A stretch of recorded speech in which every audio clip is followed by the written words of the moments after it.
In this video, I'm going to teach you exactly how we wholesale deals on the MLS, allowing us to overcome the #1 objection in all of wholesaling real estate, and that's price. In this video, we will be listening live to a call from someone on my team presenting this offer to a seller. I will be showing you exactly how we run comps so we can determine the price that we're going to offer to our sellers, and I'll be teaching you exactly how you make money once you get a contract signed. And this one strategy has made us over $4 million in the last 18 months, and I want to give it to you completely free. So enjoy. To get your first MLS deal signed, the strategy is almost exactly the same. We're just adding on one additional piece to the end of your negotiation. So normally where you'd offer the seller a low amount of money for a wholesale offer, and then you just can't quite make it work because you're just too far apart. Well, in that scenario where you get too far, you're just too far apart, we basically tell them how we can pay them more. And that's us bringing up the access pitch. So the simple steps is give them the wholesale offer, get the best price and confirm if they're ready to move forward there, and then give them the access pitch and that we can maybe take care of that, right? And so we're going to be going over that step by step in this video. And the first thing that we need to do in order to implement this is, one, we need to learn the pitch, which we're going to go over. We're going to listen to a live call, and it's going to tell you exactly what you need to say. Two, we're going to practice the pitch. And that's just going, and this is the exact strategy that you want to practice, that you want to practice in the most low stakes way possible, which is going to start with all of your old offer follow-ups where you were 10, 20, 30, 40K off from getting an agreement signed. And then all you need to do is just need to go and tell them there's a way that you can pay them more, and then present them with this access pitch that you've now learned. After that, obviously, just step to getting better in general at sales is you have to review your own calls. This is going to give you the skills that you need and the ability to learn and improve much more quickly. After that, obviously, we're going to need to know how to comp, and I'm going to teach you how to do that right now. So basically, you already know how to comp at this point, right? You know the 70% ARV minus repairs, blah, blah, blah. That's probably what you've been using. Maybe it's 80%, whatever. But what we do with the MLS comping is we are just going to look at as-is comps and what they are selling for in the area. So we're just trying to take our house, subject property, and then find one that's just like it and what do they sell for, right? And so you're not always going to find the perfect one, but we can always get close. So we're trying to use normal properties that just look like ours, and what would they be worth in our current condition. That's how we value it. So it's pretty simple. If you have a 4.3 that is outdated, built in 1990, and it's 2,000 square foot, right? Let's just say that's the house, subject property. We just want to find another 4.3 that's built in the same similar time period, similar square foot. And then the pictures on the MLS or on Zillow basically say that, hey, this is a very similar property. And if we find one, sometimes that's all you find is one. If you find two, then you basically can understand that that's what my property is worth. And then you're going to have to take out your fees and stuff. And I'll show you how to use our calculator in just a second. But people always ask, like, what happens if the property needs repairs? So the way that I like to look at this is, let's just say it's a fixer-upper, right? Is I'm going to take a look at all of the other properties that are selling in the area, and I'm going to establish usually what I like to call just the as-is value. So the as-is market value of just like properties that are there. And let's just say that's $300,000. And I know my property is a comp for this house. It's just mine's in way worse shape. So maybe it needs $30,000 of repairs to just fix it up to as-is value. So that's basically what I'm going to say. So $300,000 minus 30K in repairs. And then my market value for my house is $270,000. Now, this is assuming that your house is in a good area. If it's in a very bad location, you might need to take some money out. It might, if you have 30K in repairs, sometimes it's 50K that you need to take off from the other market value. But if you're in a really hot area, what we've found, and another piece that's really critical, if you're below median home price, then what I've found is that it's basically just selling for market value minus repairs, and that's just what those properties will sell for, unless it's an extremely, extremely like disgusting property. Then you kind of need to underwrite it just like a flipper normally would, right? Even for the MLS. The only caveat would be that instead of using 70% of ARV, you can usually use 80 or 85% of ARV for most normal price points around 300K. And that's been the big difference. So, flippers are only looking to make 20 to 30 grand on the retail market, which is a big difference, right? So that's comping. Basically, how do we use the calculator? The calculator is just, it's just very simple. You need to believe in the number that you have as an acquisitions person, and that's what the calculator does for us. So you come up with the market value, and the calculator says this is the most we can pay. So let me explain this to you right here. Is we have two tabs. We have an MAO. This is just our access MAO. So this is the most that we are willing to pay for a property. And then we have our no access MAO. So let's just run through a scenario. Let me just teach you about both of these before I run through a scenario. The no access, basically, this is our wholesale offer. Basically, the way we came up with this is if we were going to wholesale the property because we have private money, and it's just the strategy that we prefer to do, because instead of making $20,000 on a wholesale, we would much rather make $60,000 on a wholesale.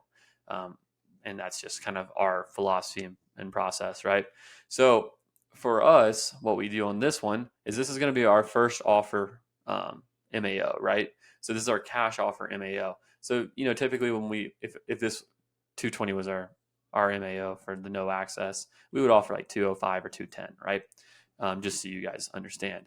But how does this calculator work? Essentially, we plug in our market value.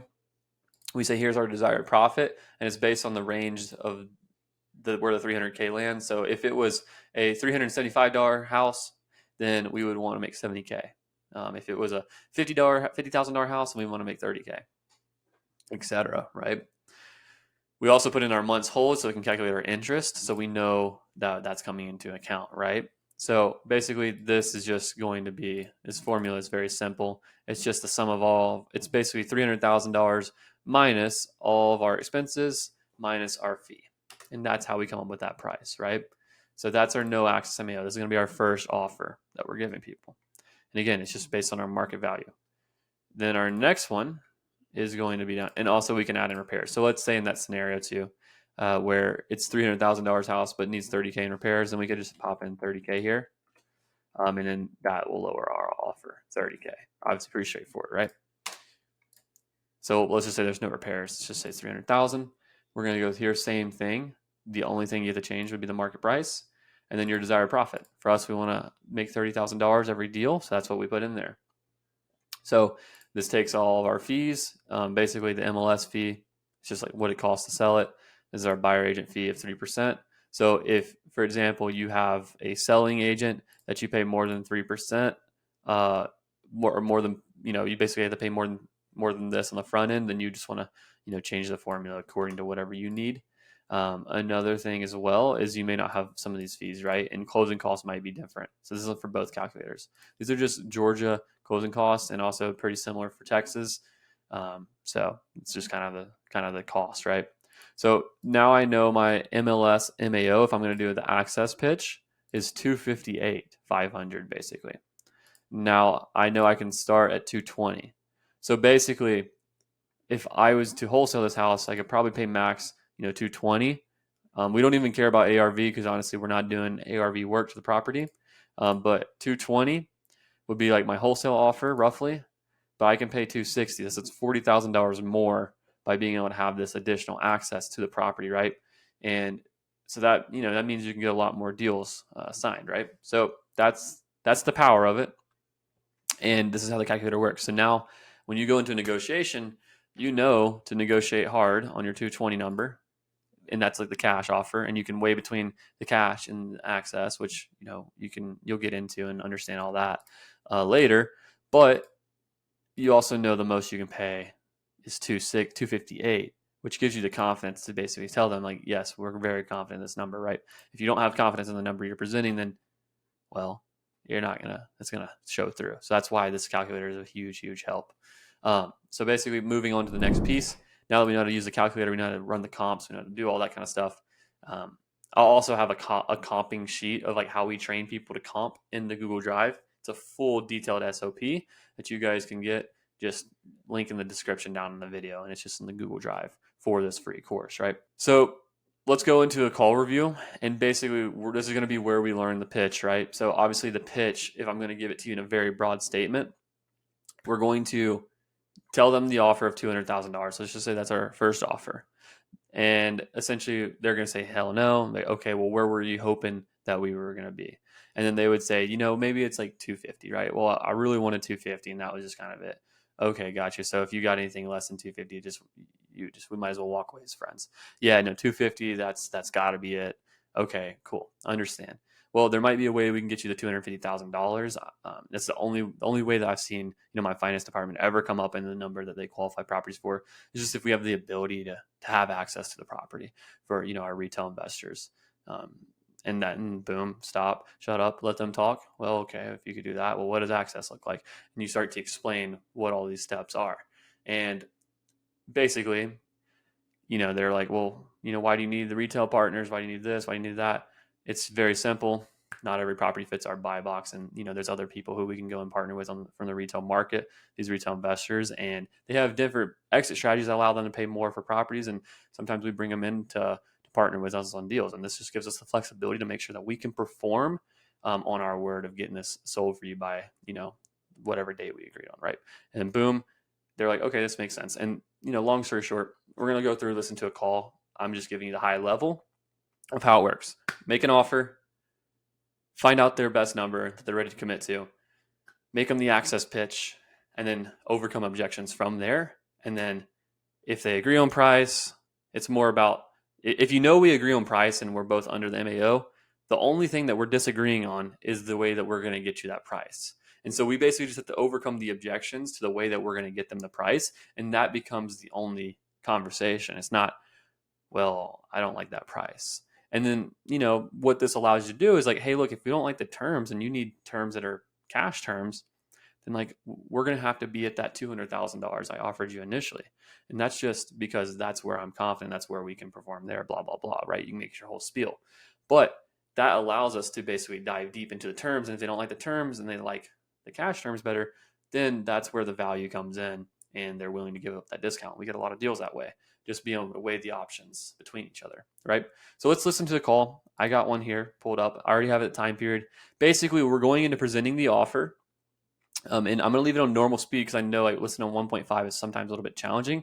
So it's the way this call works is we give them the offer and then they basically are like, okay, that makes sense. And like we do this exact process. So just listen to it. I'll just play it.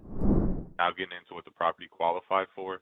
Keep in mind, this is what you would walk away with in your pocket minus a mortgage and prorated taxes, which is just a state thing. You don't have to pay any closing costs. You don't pay any realtor commissions, and the property sold completely as is, which of course means you don't have to do any repairs or any cleaning or anything like that to it.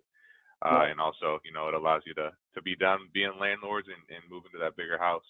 With that being said, looks like the property qualified for $292,560. So a note there, just right here, is that he said a very specific number, and that's because there's a formula that the finance department uses to calculate every offer. So it seems a little bit more accurate, and like we actually have a formula, right? So it's a small detail. Another thing that he did as well is he restated the motivation right before giving the offer. If you guys do that, then great. If not, it's a small little detail. It's not going to make or break anything, but it is a important little piece. Okay, I can tell you right now, no. That's an oh no. It sounds like we're miles apart. What were you hoping for at least? And then you see right here, if you don't get a no on your first offer, you offered too high. Obviously within reason, right? Sometimes you're going to get no, sometimes you're going to get yes, but being able to keep them on the phone after that is a very talented skill. That just comes from credibility, trust, and building a little rapport in the front part of the call. So you can see what he just did is he just asked, well, what were you hoping to get? So obviously that, no, okay, I get it. That's way too low. I understand. What were you hoping you'd get? Now we're going to open up to what he wants. We already have an idea right before going into the call because the lead manager asked, but a lot of times what you'll see is that number will drop from what the lead manager says when we give them a low offer, like a true offer. Well, let me ask you. You said 293. Yeah, it's worth 292, right? 560. That was the number that they came back with. Okay, no. It is definitely a no. Yeah, I hear you. What were you hoping for at least on it? Well, what I've heard down from other people like yourselves is $350. $350, you said? Also, to give you a lay of the land, we had market value at 400, and our MAO is 350, I believe. 350, maybe 348. It's like right there. The current market value of the property, I've done some comps. Okay, current market value is about 430.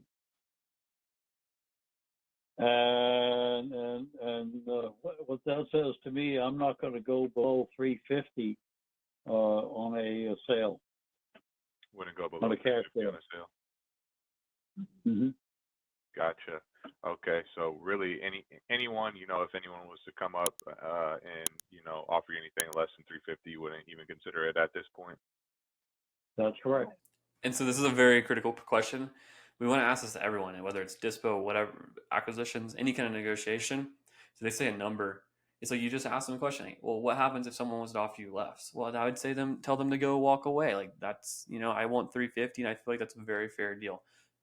Okay, cool. 350 is pretty solid. You're not going to get much more off that, right? Might be able to get a little bit if you truly have to. But a lot of people, what will happen is like, well, I might be able to do this, I might be able to do that. And, that will change with time, right? So it just, you got to make sure you ask it because you never know what kind of answer you're going to get. And allows you to get deeper discounts, right? When the opportunity presents itself. Gotcha. Okay, In well, addition, because one more piece, if he says like, well, I would consider something like a little bit less, then, okay, well, when you mean a little bit less, what do you mean by that? Okay. And then you're just going to walk through this, right? And then now like, okay, I shouldn't come up to the whole 350. Even though I can come up to 350, I shouldn't come up to 350 because I could probably get 340, which is an extra 10K, which for the acquisition manager is an extra chunk of commission, right? Or you're going to get an extra 20K or whatever it is, right? And you can kind of nail down a little bit deeper with greater certainty of what you can negotiate to. in addition to my considerations, we've had a good, reliable renter in there for about 7-8 years. If you consider what rental property goes for in that area, that gives you an automatic income of about 24, 25, 26,000 a year already without doing anything. right. Okay, so I'm not willing to, I don't want to ask all that from somebody, but I'm willing, but me, that Just adds another understanding 10,000 to whatever the market value of the property is in terms of just basic home, basic piece of real estate. Oh, okay. Yeah, I hear what you're saying. I'm looking at it, and that does seem a little bit low. And you said that the property, there was a tornado, and they obviously had to go in and do some repairs, so the home's probably in pretty decent shape. That was in 1988, long time ago. Oh, okay. I gotcha. Gotcha. Okay, so let me ask you this. If someone, because I do think that seems a little bit low, and I know sometimes our finance team can miss something, and what I'm looking at, just quickly, briefly, it seems like that number could be low, and I have seen it in the past. The number that we qualified the property could be low. Where we come up in price. So let me ask you this: if someone were to offer you, quickly, briefly, it seems like that number could be low, and I have seen it in the past where we come up in price. So let me ask you this: if someone were to offer you, 350,000, where would that leave you? So powerful questions, right? Just putting the ball in their court. You said you wanted 350. If you get 350, what happens next, right? Just very simple. You just want to know what to expect. So when you come back with 350, you can always tie back to that conversation, right? If they do say no. Were to leave me, I'd say yes. Okay. Well, in the past, like I said, based on past experience, anytime my boss has come up on price, he asks that you're just flexible with us on one thing, and that's just some additional access to the property. And so we confirmed what his best price was, confirmed what would happen if he got that price.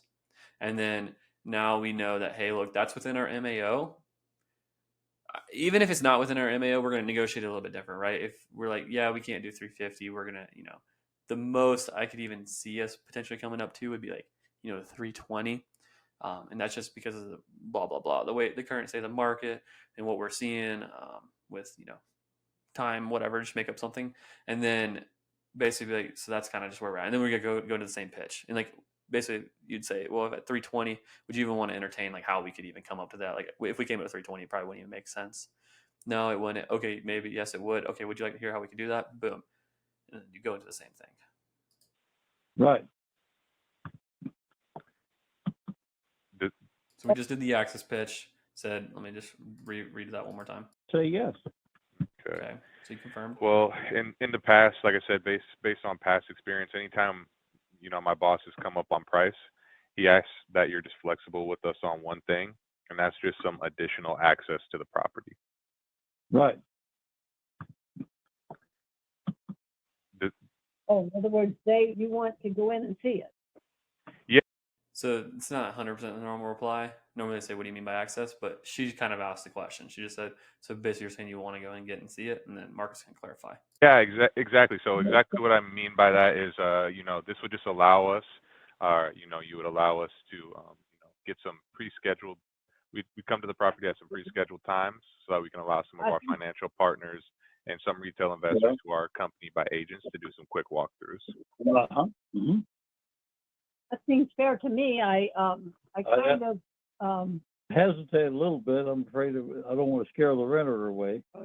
well, we didn't even give the render. We haven't even talked to them yet. This is what we're planning on doing. Yeah, and that's not a problem. What we've done in the past, because we deal with this all the time.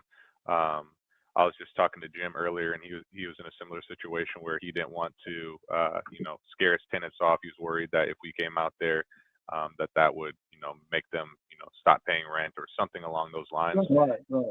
And what I let him know is, we've got, tons of experience with this. What we do is, compensate the tenant for their time, and we can really be anybody that we need to be. We can be someone out there that's an inspector or anything like that. They don't necessarily need to know right away that you're selling the property.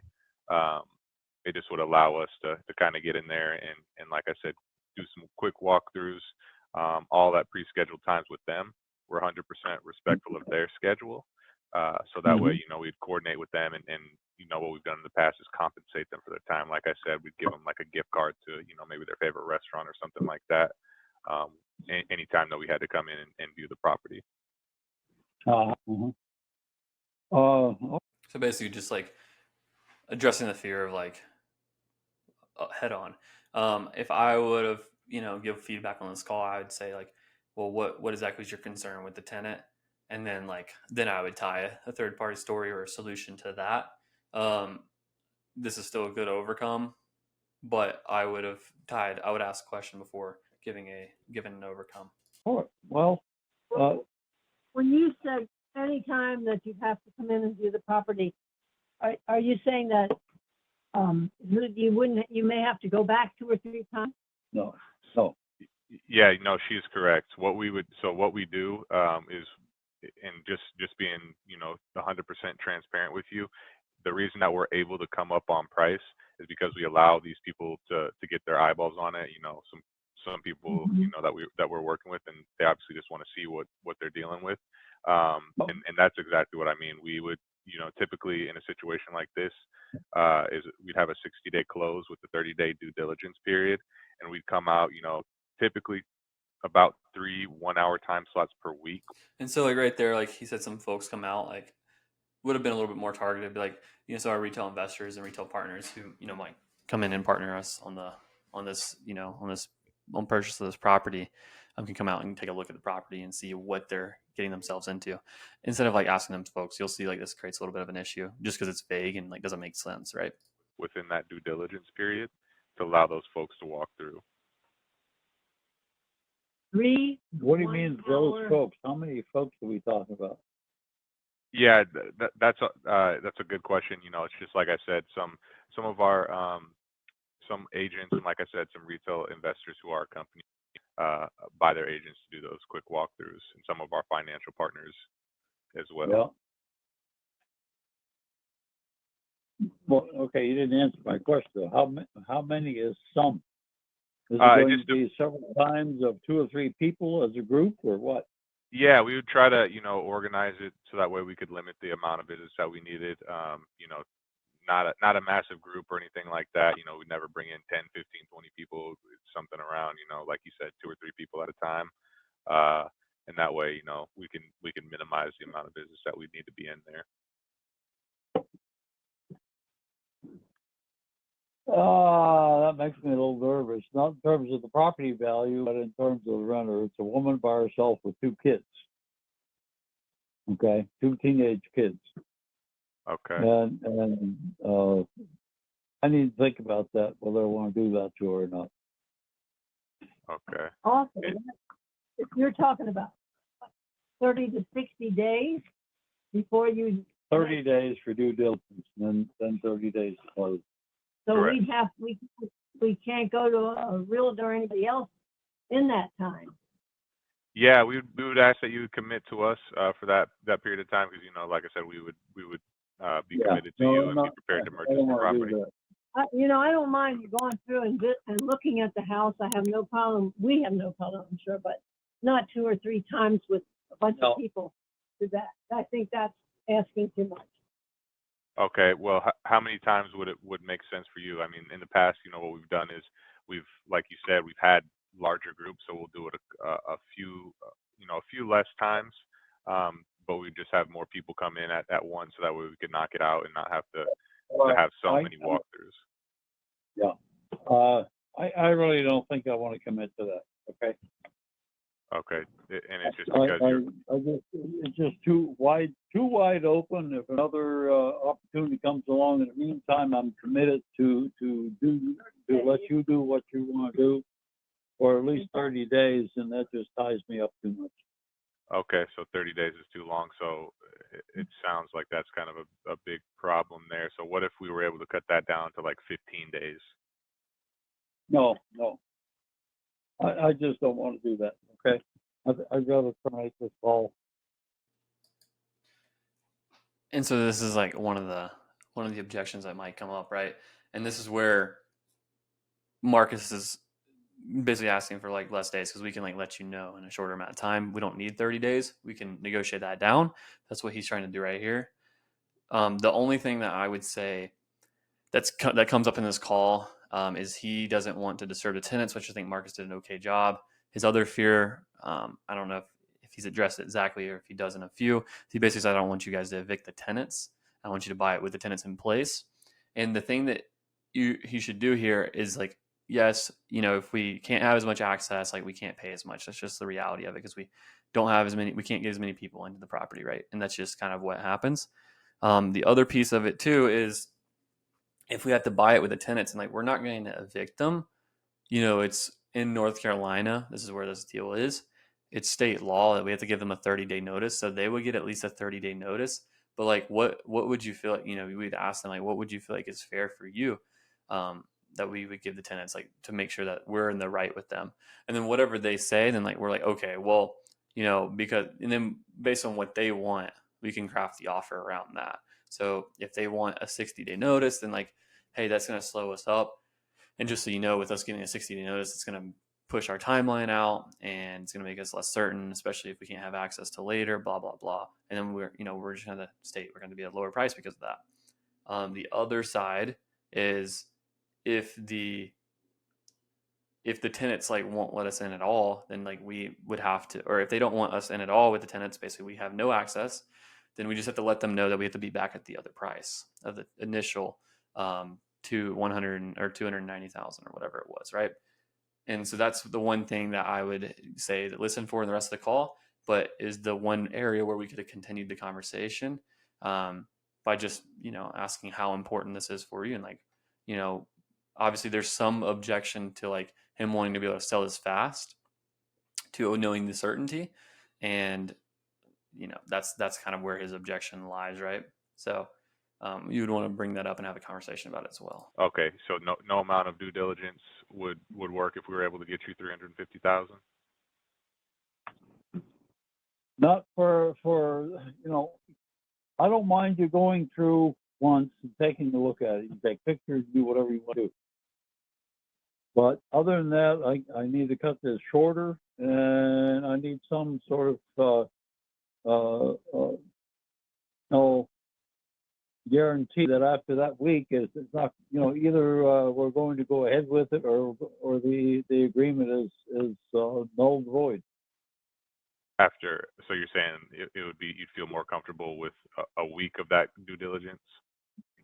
Yeah, I don't want to tie my hands that long. Not for 2 weeks, or not for 4 weeks, or 6 weeks, or whatever. It just puts me at a real disadvantage. I gotcha. Okay, so let me. Mirror that. I just want to make sure that I have everything straight in order to make sure I can, see if I can get this approved. Basically, what it sounds like is you'd be all right with about a week of due diligence, and what about the access during that period of time? What about what? The access during that period of time. Well, What amount of Okay, access with would we have? You Okay. need some- Well, I need time to talk to the tenant and prepare for it. Basically, long story short, where this leaves off, just so you guys know, save you guys the hassle, is this leaves off with us not being a fit and like putting it into a hot follow up because we're close on price relative, and terms are just like slightly off.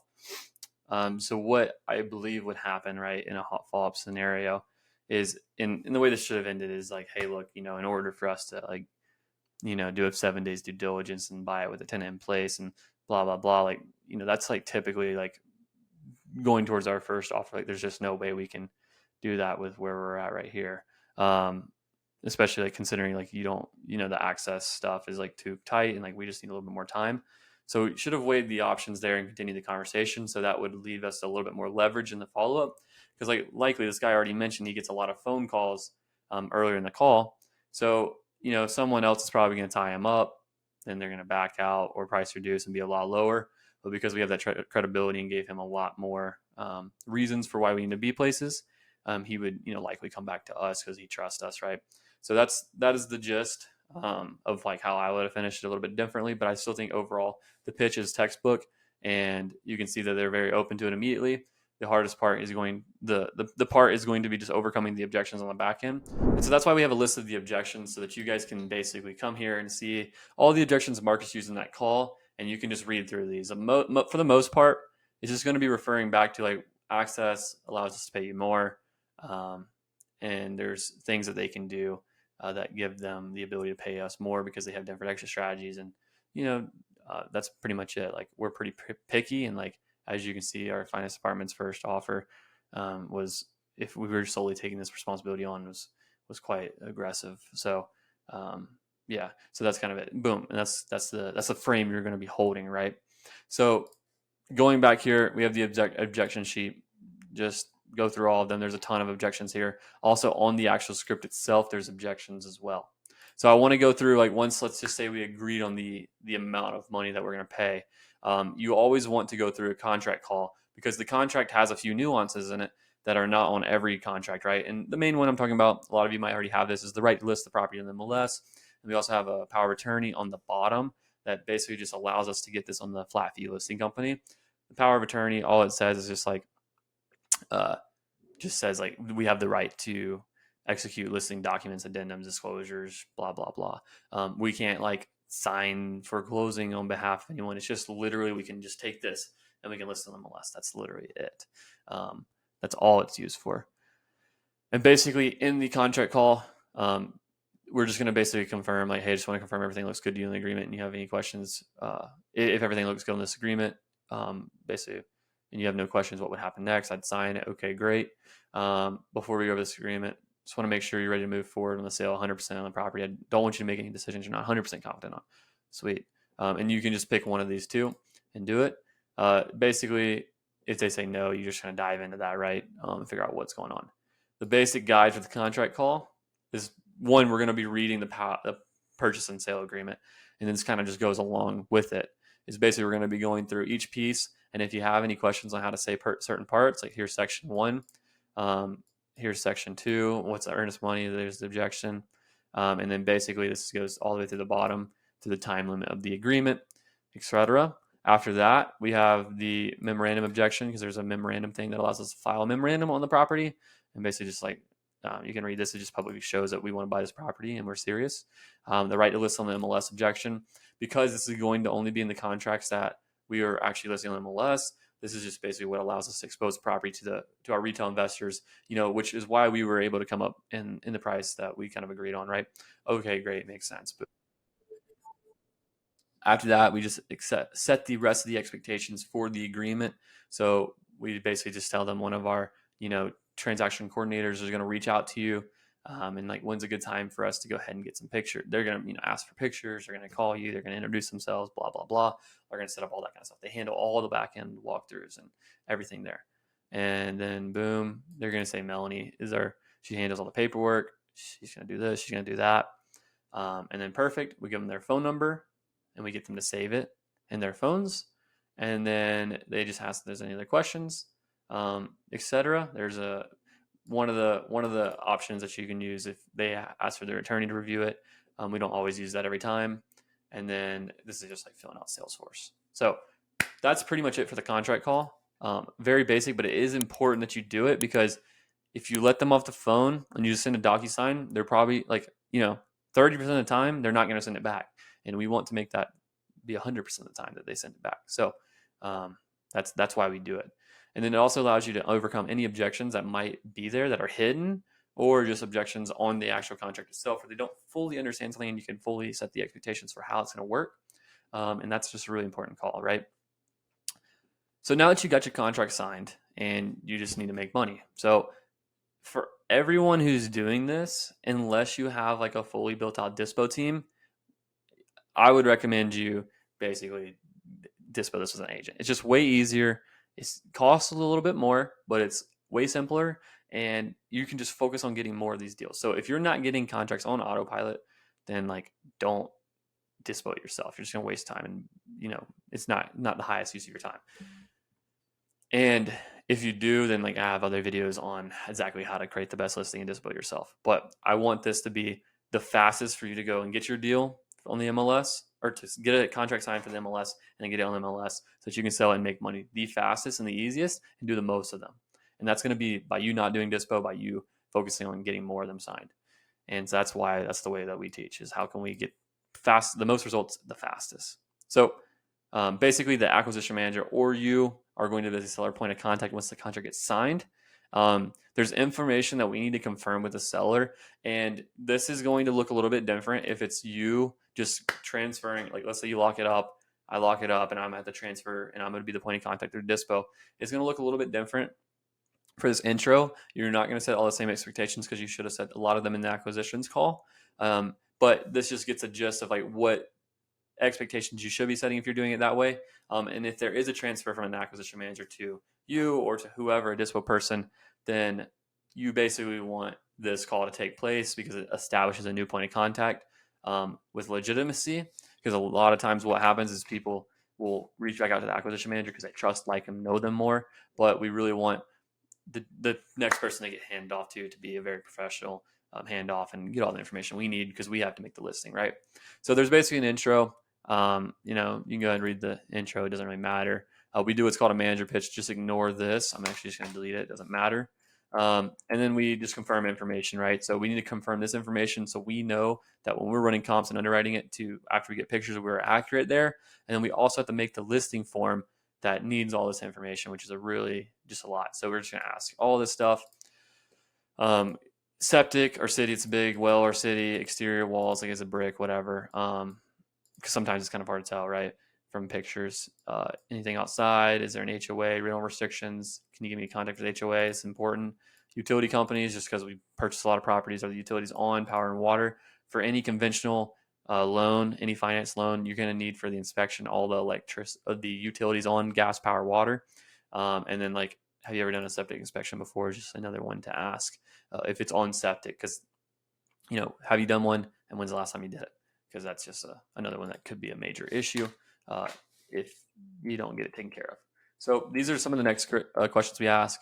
We always want to know, like, what's the one reason someone signed with us, and it's usually like convenience is like typically what we hear, but that way you can double down on your messaging on that. So that's a small thing we do.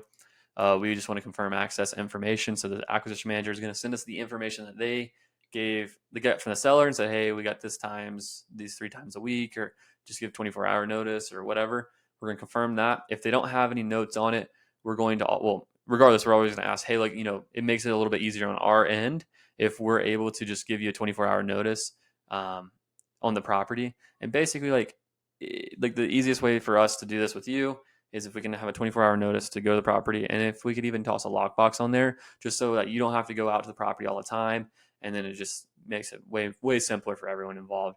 And then they're like, yeah, usually they don't have an issue, right? After that, we confirm when we can go take pictures. We get that set up, and then we just ask them if there's anything that's like, if it needs to be cleaned up, whatever, so we can send someone out there to clean it up to make it better for pictures. Usually we want to get professional pictures just to make it look a lot nicer, right? So just to clarify a few things about access, we're just letting them know what's going to happen. One, I'll give you a call, whatever the agreement is. You always just let them know the day before. Basically, if we're coming or not, you want to let them know. I always tell them if you don't hear from me and we had something set up, assume it's not taking place. Basically, we'll not be living at your property. We'll only come out when it's necessary and to fulfill my promise to you to get $300,000 that we agreed on by the date we agreed on, whatever date that is. So if I'm annoying asking for access, it's just because I want to serve you in the best way possible. Sound fair? Okay, great. That's perfect. Or they'll have whatever questions they have, right? At each property visit, we'll have 1 to 2 representatives from our team, as well as a mixture of inspectors, contractors, financial partners. And basically everything after this is only for listing MLS and retail investors. And we're going to add in accompanied by agents. Just to be completely transparent, sometimes our retail investors are accompanied by real estate agents to make them feel more comfortable. Just letting you know this up front. Sound unreasonable? No, sounds good. Okay, great. My transaction coordinator will be reaching out to you shortly, let you know what legal documents she needs to start the escrow process.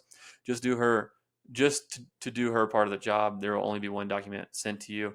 It's the seller information sheet, and basically fill this out, blah, blah, blah. Helps with us getting that done faster because you'll see it takes forever to get it done otherwise. Here's our closing date.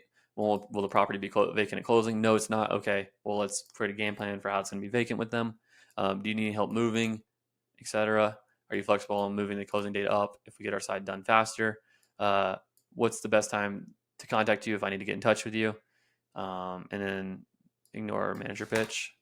Okay, so that's everything I needed for you. Do you have any questions for me? Great. All I ask is that when I reach out, you're responsive, and I'm just here to make this super simple and stress-free.